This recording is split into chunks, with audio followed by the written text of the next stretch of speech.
down by Astoria, Oregon, which is named after John Jacob Astor. But the whole operation really fell apart. The War of 1812 took place. The Northwest Company, a British company, took over, and later the long-established Hudson Bay Company took over this property.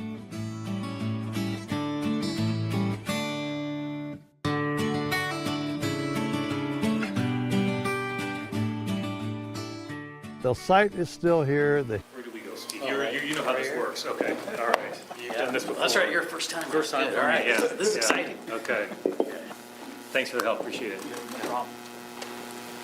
Okay, I'll let you guys lead, how's that? All right. Alrighty, sir, so the first thing we have here is a letter to you to the governor from you, including the final results that you just certified. Awesome, And of course, those final results include a constitutional amendment great, that passed by a vote of the people here, and so we'll have the governor sign first, and then the secretary great. sign, attesting to that signature of those final results. Do I have to use this pen or can I use my own? Am I allowed to use my own? Okay, then I will. Okay, thanks. And then you sign as well? I do.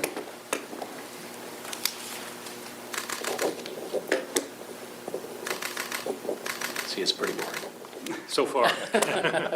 Yeah, a very simple one this year, so we'll keep this copy. Those are yours, Mr. Oh, Governor. okay, wonderful, thank you. And you'll keep those, and that is the results are certified. Thank you very much, appreciate it. Yeah, and thanks, Steve, of course. Yeah, And absolutely. we appreciate the hard work of our elections crew, all across the state who do really important work, now more than ever, especially important, and all the individuals who aren't in front of cameras like this, who are the folks doing the work on the ground. It's a challenging time sometimes to do that work across our country, and so we really appreciate the work that they do right now. So please extend our thanks to them. Yeah, thank you for your support of our office. Absolutely. Appreciate it. And we have the sense there are some folks here. I was told no one ever shows up for these things, and so, but not this year, which is good. So happy to take questions on whoever's got them, fire away, and depending on who it's for, we'll do our best to answer them. Well, I guess, so just before this, this event, the Department of Justice announced that they filed a lawsuit against the state over the voter registration, I think you guys know what I'm talking about. Yes, The clash yes. of releasing voter registration information. So I guess to start, any general response to that lawsuit being filed? So nothing's changed. I'm not handing over any information, but let's be clear, I haven't been sued yet. I haven't been served. I heard about this from the news media. Thank you very much, everybody. But I have not been served. I don't know if they're going to do that, but nothing has changed. So I'm not handing over private information. That'd be the last four of the social security number, the full birth date, et cetera, because state law prohibits me from doing that, and federal law prohibits me from doing that, the 1974 Privacy Act. Also, let me just state that there are numerous secretaries of state that have not turned over the data, including Republicans' secretaries of states, and many of them have not been sued. So I'm not quite sure what they're doing with the data. We did ask Attorney Dillon for the information, what you're planning to do with it, and we have gotten no response. So I'll just add, obviously, Washington's not going to turn over this personal information. If there really is a lawsuit, which we'll see if there is, we're very confident we'll be successful in court, as we are against the Trump administration almost every single time we see them in court, whether we're on the offense or whether, in this case, they're suing us. But our success rate against the administration is very, very high, as you well know. And we're confident if they choose to sue us again, if this is real, that we'll be successful. Can you just explain for people who are following along with this case? I mean, a lot of people are going to hear this and they're going to say, this is the information we're talking about here is information that the federal government could get access to if they wanted it anyway. So why is this a fight worth having? Well, because it's about states' rights. It's about not just giving in just because they request it. It's also about following the law. The law is very clear, our state law and federal law. And asking a simple question about, hey, what are you going to do with the data, and receiving nothing except Dillon supposedly probably slipped this information to the news media, and that's why I heard about this lawsuit. But the only other communication we've had is her being on a conservative right-wing talk show. I mean, I'm willing, my office is willing to work with DOJ on providing the list without the personal information, without the stuff that we keep private. And I'm willing to do that. But I have had no response from them. I think it's worth emphasizing, right, both Republican and Democratic secretaries of states are opposing turning this information only. The fact that the federal government may or may not be able to get the information somewhere else, that's up to them, right? We control our own actions. We have our own obligations to protect the personal information of Washingtonians. That's our responsibility, right? As a governor, as a secretary of state, that's an obligation we take seriously. Why the Trump administration is choosing to file this lawsuit, that's for them to answer. But I am confident how this all ends when it comes to litigation with the Trump administration, which is Washington state wins. Just to confirm what you said, a couple, I guess, months ago at this point when they originally made this request, and then you offered the information that is available, not the social security, not the kind of more private information. When you offered that back to the DOJ, they never responded. I haven't heard anything. They just want all the information. Which, by the way, there is no federal law that says that I have to give this information to them. Right, Yeah. right. And that being said, you did say, we'll give you this, and that, which is what you X, Y, and Z. Right. And they never responded. No. Okay. I'm shocked that they never responded, yeah. Any other questions folks have? Can you hold up the certification? Oh, great. I think that is it over there. So the Tracking. proclamation, that's the This- results. So is this what he's asking me to hold up then? All right. So that's what makes it official. How's that?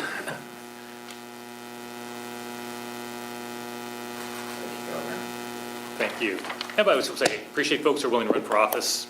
This is obviously certifying elections at a lot of levels of government. And win, lose, or draw, however it turned out for folks, we do. It's not easy, as those of us who've done it before, at whatever level you do it, we appreciate people getting out there and running for office. Any other questions folks have? I have one that's about the upcoming legislative session, if that's okay. Sure. Representative Scott just announced formally proposed to statewide payroll tax. Yeah. That's something you would support. I haven't seen his proposal. First I've heard about his proposal. What I'd say is, one thing I do know is that any potential revenue stream like that doesn't solve the budget shortfall we're trying to solve for this next year, right? That we have a multi-billion-dollar shortfall this next year. I want to be clear, not even looking out multiple years. And so by the time you get revenue like that in the door, it doesn't solve your problem that's right in front of us, which again is a multi-billion-dollar shortfall. So happy to take a look at that when that proposal comes around. I've not seen it specifically, haven't spoken to him about it. My focus is trying to balance a budget for this next year in particular. There's a multi-billion-dollar shortfall, and that is requiring and will require some additional very challenging decisions. I can assure all of you of that. So we're working on as hard as we can to get that done. We'll probably be rolling out different budgets at different times. You'll see, for example, transportation earlier than the operating budget, but there's still, we just had a meeting right here an hour ago. There's a lot of still difficult decisions ahead of us. But again, the main thing I really want to emphasize, which is important, is, there's going to be a lot of conversations from legislators about a lot of different ideas, I'm sure, on revenues like there were last year, but it's important to keep in mind for balancing our budget for the year that's ahead of us, none of those dollars come in time to balance that this is going to be a challenging budget with a multi-billion-dollar shortfall. Keeping in mind, we cut about $8 billion from the budget earlier this year, so as you might imagine, the $9 billion that you're cutting is a lot more challenging to cut than the first $1 billion that you're cutting in a budget like this.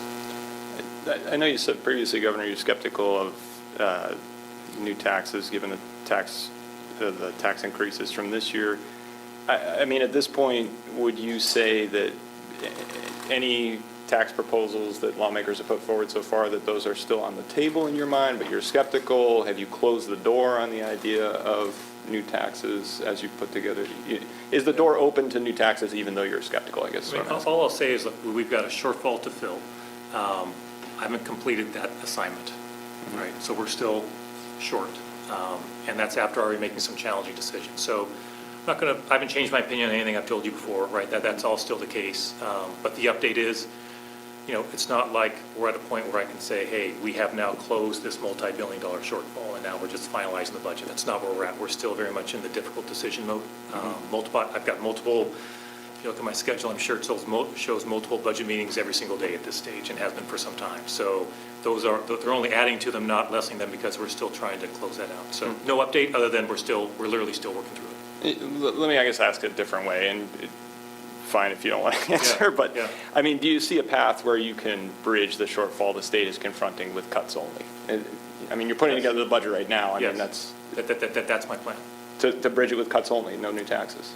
That's the plan, yeah. Okay. That's the plan, yeah. So that hasn't changed from where I was before, right? Nothing's changed. I'm just, what I'd emphasize is a challenging task, right? And that I think every conversation I've had with every legislator is preparing them for what I'm seeing, right? That we obviously we get the first crack at it, obviously, right? And we have the time to go through it. And, you know, I have a clear recollection of early this year, Governor Inslee proposed the budget before he left. I came in, we had the $16 billion shortfall. You know, when we had a conversation here, obviously early on, where I said, hey, we're going to go through and take a look at cuts. And we came up with billions in cuts pretty quickly, right? That was in a matter of weeks. I don't want to say those were easy, but the pain threshold for many of those cuts was far less than where we're at now. Like, there is a noticeable difference in what the teams are bringing to me for potential cuts is very different than those first billions that we were cutting. But you're, just to be 100% clear, because I don't think I have heard this before, the budget proposal you're putting out here in a couple of weeks, it will not include any proposals for new revenue. It will be a cuts-only budget to bridge the budget shortfall. So where I'm now is still the same, that I don't plan on balancing the budget with revenue. Okay. That's correct. And so now, look, I want to be clear, we've still got weeks to go here, and we're going to use those weeks, right? So it's a fluid situation, as you might imagine, but that is our focus right now. Why take that approach? I mean, why not consider more revenue at this Well, juncture? as I said before, if we had a new revenue, it's not going to solve your problem next year. The dollars don't come in, you know, in time to do it. Even if I wanted to, if that's something I was interested in, it doesn't actually solve the problem next year. And that's just a rally that the legislature is going to have to grapple with as well. So again, just to go back to the earlier question, right? We want to be super clear about this, right? Even if theoretically, right, when turned on a revenue source like that, it would not arrive in time to balance the budget next year. And we're facing a multi-billion-dollar shortfall next year. There are things one can do that turn on right away, like a sales tax. I can assure you that's not going to happen. You know, I would veto a sales tax increase, right, in a heartbeat. So like those things that can turn on quickly, property taxes, that's not going to happen either, right? So those things are not going to happen, I'm confident. And so the types of things that are being discussed, as I understand it, take time to turn on. So they don't solve your problem, I shouldn't say your problem, they don't solve the state's problem on balancing the budget in the very, very short term, which we must do by law, as you know. So that's why, in terms of the work that I'm doing, it's focused on balancing out with difficult decisions. And so if I'm hearing you correctly, the taxes that could be turned on quickly, in your way of describing it, you don't see any of those out there as options that you could support at this point? I'm not signing an increase in the sales tax, not signing an increase in the property tax. Those things aren't happening, right? So, and those are sort of the main levers that the state has to quickly do it. So, yeah. Any other questions? Thanks for being here, everybody. Really appreciate it. Hope you all have a great day. Thanks, sir. Thanks, sir. Appreciate it. Hey, thanks so much for your help. Really appreciate it. Yeah, have a great day. And these are from